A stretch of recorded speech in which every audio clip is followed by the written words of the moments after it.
यदि आप भी मैट्रिकुलेशन पास कर चुके हैं और किसी सरकारी नौकरी की तलाश में है तो ये वीडियो बहुत इंपॉर्टेंट होने वाला है आपके लिए।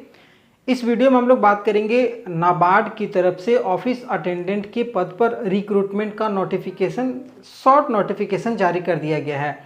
क्या एलिजिबिलिटी रखी गई है, क्या क्या इस बार परिवर्तन किया गया है पिछली बार के मुकाबले, और कैसे सिलेक्शन प्रोसेस होगा, वो सब सारी चीज़ें आज की इस वीडियो में हम लोग थोड़ा सा बात कर लेते हैं। तो रिक्रूटमेंट जो है वो नाबार्ड की तरफ से निकली है। अब नाबार्ड बेसिकली होता क्या है, तो नाबार्ड है national bank for agriculture and rural development, मतलब जो ग्रामीण क्षेत्रों में डेवलपमेंट होता है उनसे जुड़ा हुआ सारा प्रोजेक्ट जो है वो नाबार्ड करते रहती है। और यहाँ पर जो है ऑफिस अटेंडेंट का रिक्रूटमेंट निकाला गया है। अगर टोटल सीट की बात करेंगे तो टोटल सीट जो है वो 108 है, और ये मेल फीमेल सभी के लिए है, ऑल इंडिया बेसिस पर है। मतलब पूरे भारत के कोई भी कैंडिडेट कहीं से भी आवेदन कर सकते हैं और हर राज्यों में ये रिक्रूटमेंट होती है। और अगर आप किसी भी राज्य से हैं तो आप अपने राज्य का अभी से ही डोमिसाइल या रेसिडेंशियल सर्टिफिकेट बनवा करके रख लीजिए, क्योंकि ये रिक्रूटमेंट बहुत बढ़िया है। अगर सरकारी नौकरी चाहिए तो इस फॉर्म को ज़रूर भर लीजिएगा। फॉर्म भरने का जो डेट है वो 2 अक्टूबर से लेकर के 21 अक्टूबर 2024 रखा गया है। मतलब अभी इसका शॉर्ट नोटिफिकेशन जारी हुआ है, 2 अक्टूबर को इसका ऑनलाइन फॉर्म चालू हो जाएगा। उससे पहले इसका फुल नोटिफिकेशन जारी होगा, लेकिन फुल नोटिफिकेशन जो भी जारी होगा उससे ज़्यादा जानकारी मैं आपको इस वीडियो में दे दूंगा। फॉर्म फ़ी की बात करेंगे तो फॉर्म फ़ी जो है आपका जनरल ओबीसी को 450 रुपये लगता है। फॉर्म फ़ी वैसे 400 रुपया, लेकिन 50 रुपये जो इंटीमेशन चार्ज लगता है तो 450 हो जाता है। जबकि SC ST को कोई फॉर्म फ़ी नहीं लगेगा, लेकिन उनको भी इंटीमेशन चार्ज देना पड़ेगा जो कि 50 रुपये होता है, वो आपको देना होगा। समझ गए। सैलरी की बात करेंगे तो 50 रुपये की 450 रुपये के फॉर्म में 35,000 रुपये की सैलरी मिलेगी। आप बोलिएगा फॉर्म फीस से क्या लेना देना, तो जी हाँ, फॉर्म फीस से कोई लेना देना नहीं है, लेकिन क्लास 10th पे अगर 35,000 की नौकरी लग रही है, वो भी गवर्नमेंट फील्ड में, तो फिर यार इससे बेहतरीन मौका हो नहीं सकता है कुछ। आप इस अपॉर्चुनिटी को मिस मत कीजिएगा। एज की बात करेंगे तो एज जो है वो 18 से 30 साल मांगा गया। मिनिमम मतलब 18 साल होना चाहिए नौकरी करने के लिए, और मैक्सिमम 30 साल है ये जनरल कैंडिडेट। ठीक है। अब कट ऑफ कब रखा गया, 1 अक्टूबर 2024 को।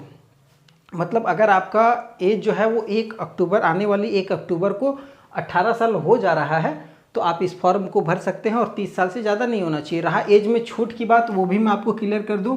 ओबीसी जो भी कैंडिडेट है उनको 3 साल की छूट मिल रही है, जबकि SC ST कैंडिडेट को 5 साल की छूट मिलेगी।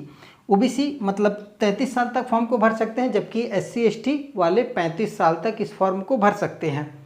आगे एजुकेशन शुरू से ही बता दिया हुआ, 10th या मैट्रिकुलेशन पास आउट कैंडिडेट। अब अपेयरिंग वाले बोलेंगे अगले साल हम बोर्ड का एग्जाम देंगे तो क्या हम लोग भर सकते हैं, तो नहीं भर सकते। बेसिकली देखिए होता क्या है कि एक तो मैट्रिकुलेशन आप लोग कोई 18 साल में करते नहीं है, 15-16 साल में मैट्रिकुलेशन होता है, तो अभी आप बच्चे हैं, आप इस फॉर्म को नहीं भर सकते हैं। दूसरी चीज़, इनका जो क्राइटेरिया रखा गया है, मतलब जो भी डिग्री है या एज है, वो सब कुछ आपका 1 अक्टूबर तक कंप्लीट हो जाना चाहिए। तो 1 अक्टूबर तक वैसे भी आपके पास मैट्रिकुलेशन का सर्टिफिकेट नहीं होगा तो आप नहीं भर सकते।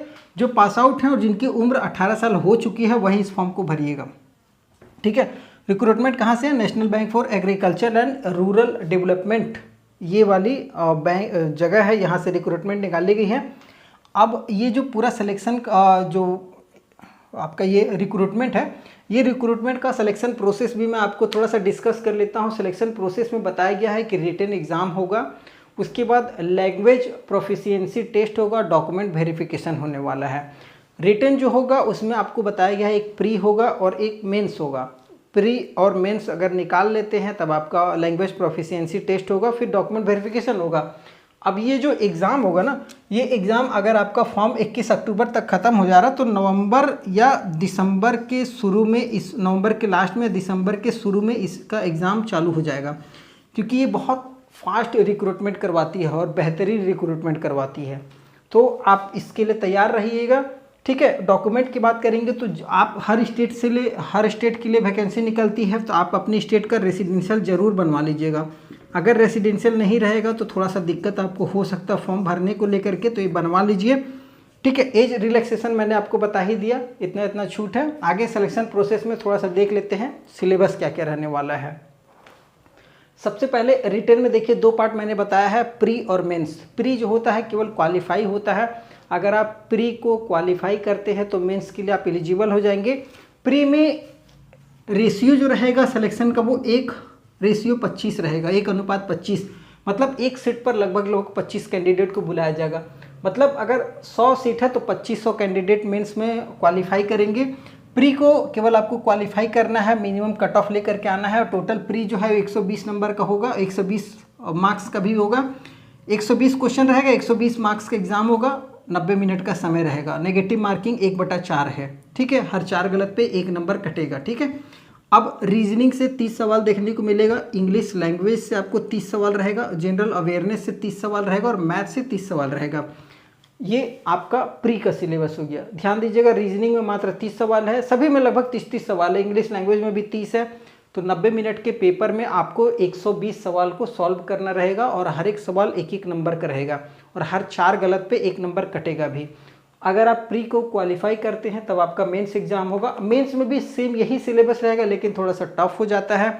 टफ कैसे होता है? टाइमिंग से भी टफ होता है, क्वेश्चन से भी टफ होता है। उसके बाद आपको और भी चीज़ें हैं जो आपको मेंस में थोड़ा सा हार्ड हो जाता है। जैसे आपका रीजनिंग है, पहले प्री में कितना था? 30 सवाल, लेकिन रीजनिंग जो मेंस में है 35 सवाल, मैथ से 35 सवाल, जनरल अवेयरनेस से 50 सवाल यहाँ देखने को मिलेगा, जबकि इंग्लिश लैंग्वेज से 30 सवाल, टोटल 150 सवाल रहेगा। 120 मिनट का समय रहेगा। मतलब अब समय कम है, सवाल भी बहुत ज़्यादा है और जो नंबर है वो 185 रहेगा। मतलब हर एक सवाल 1-1 नंबर का। यहाँ भी नेगेटिव मार्किंग आपको देखने को मिलेगा, 1/4 का नेगेटिव मार्किंग है। और अगर आप प्री को क्वालिफाई करने के बाद मेंस को भी क्वालिफाई कर लेते हैं तब आपका लैंग्वेज प्रोफिशिएंसी टेस्ट होता है। ये हम बता देते हैं होता क्या। बेसिकली लैंग्वेज प्रोफिशिएंसी टेस्ट होता है, जैसे अगर मान लीजिए आप किसी स्टेट से अप्लाई कर रहे हैं, जैसे मान लीजिए आप वेस्ट बंगाल से अप्लाई किए, तो वेस्ट बंगाल का जो भी लोकल लैंग्वेज है वो आपको बोलना, मतलब स्पीक, लिखना, रिटेन आना चाहिए, पढ़ने आना चाहिए, ठीक है। तो मतलब बोलना, लिखना, पढ़ना आपको आना चाहिए। उस स्टेट का जो भी लोकल लैंग्वेज है ये ज़रूरी है और वो आपका टेस्ट होता है लैंग्वेज प्रोफिशिएंसी टेस्ट में। क्योंकि जहाँ पर भी आपकी रिक्रूटमेंट होगी वहाँ के आपके लोकल लैंग्वेज में, क्योंकि ये रूरल है, ध्यान दीजिएगा, रूरल डेवलपमेंट है, तो अधिकतर आदमी आपको उस टाइप से मिलेंगे जो आपके वहाँ लोकल लैंग्वेज में ही बात करेंगे। तो वो चीज़ आपको ज़रूरी है। और अगर आप जिस क्षेत्र से अप्लाई कर रहे हो वहाँ का लोकल लैंग्वेज नहीं आता तो आज से तैयारी चालू कर दीजिए लोकल लैंग्वेज सीखने की। इतना जल्दी सीख नहीं पाएगा, लेकिन सीख गए तो बहुत बढ़िया है। 108 सीटों पर ये रिक्रूटमेंट है। फॉर्म को ज़रूर भर लीजिएगा 2 अक्टूबर से लेकर के 21 अक्टूबर, ध्यान दीजिएगा, इस डेट तक फॉर्म को भर लेना है। ऑनलाइन के माध्यम से फॉर्म भरने का लिंक नीचे डिस्क्रिप्शन में दिया हुआ है। और अगर जैसे ही इसका ऑनलाइन फॉर्म चालू होगा आपको मेरे टेलीग्राम चैनल पे नोटिफिकेशन भी दे दिया जाएगा, आप वहां से डाउनलोड कर सकते हैं पूरा। वीडियो पसंद आया हो तो चैनल को सब्सक्राइब कर लीजिएगा, क्योंकि और भी इस तरीके का लगातार वीडियो आपको देखने को मिलेंगी। फिर आगे नई वीडियो मिलेंगे, तब तक के लिए जय हिंद।